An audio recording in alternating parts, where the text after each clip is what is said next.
Hey there, my fellow lunatics, and welcome to Dakon's Madhouse. Hey there, my fellow lunatics. I'm doing a giveaway. I've got a couple of codes for a free month of Xbox Game Pass, and if you want to play Corekeeper on Game Pass for free for a month, or maybe you've got a friend who won't commit to playing, then this is the giveaway for you. There's no cost to entry. Just hit that subscribe button and leave a comment on any of my videos with the hashtag #EnterTheMadhouse, and you'll be entered for a chance to win a free month of Xbox Game Pass. This competition will be running from August 26th until September 2nd. Winners will be announced shortly after. So enter the Madhouse for a chance to win, and we can all explore the caverns together. Hello everyone, and today we are talking character builds, specifically, once again, early game builds. Now during this time period, your skills are low, your hit points are low, and there are threats everywhere. Now today's build is a mining build, and it is not designed to kill bosses. It is designed, however, to help you dig through walls and uncover the secrets of the caverns. Now let's take a look at the build. We'll start with the Larva Helm. Now this drops off of the Hive Mother.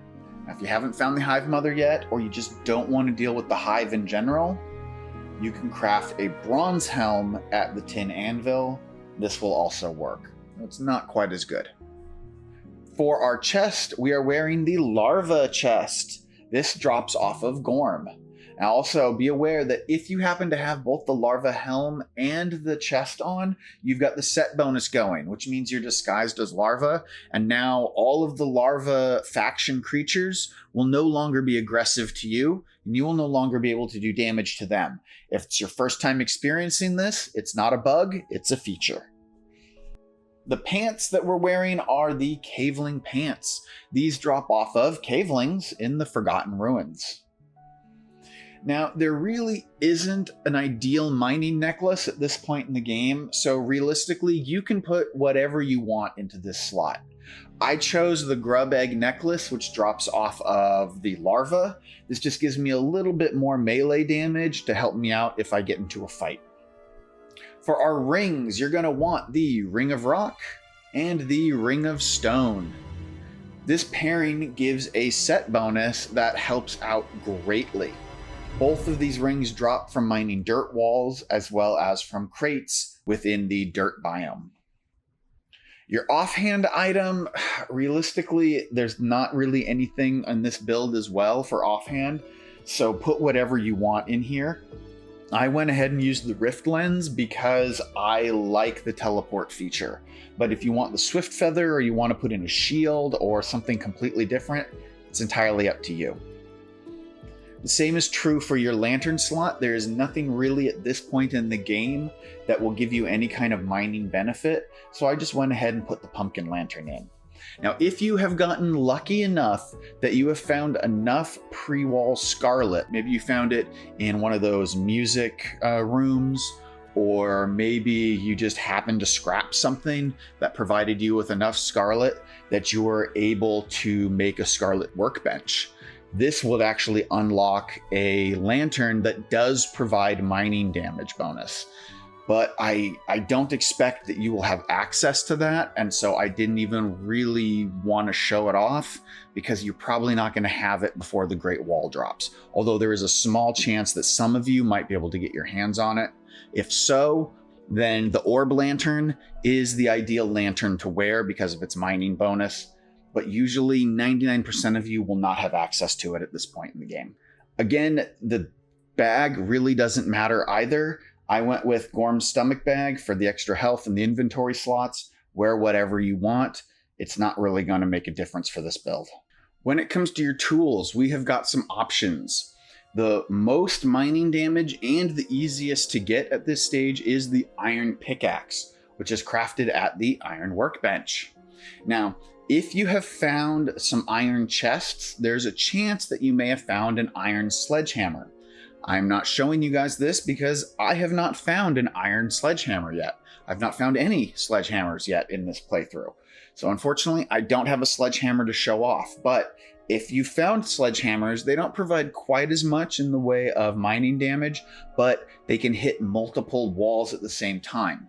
And then finally, we have got the hand drill, which drops off of bosses like Gorm and the Hive Mother, as well as certain locked chests. The hand drill itself is extremely fast, even though its mining damage is on the lower side. So you've basically got three options. You've got single target, really high-end damage for the pickaxe. You've got really good mining damage, multiple wall hits for the sledgehammer, and you've got really fast, high-speed drilling, but a lower mining damage with the hand drill. So it really depends on how you want to rip through the walls to determine which one of these tools you use. Any one of them is going to work great for you.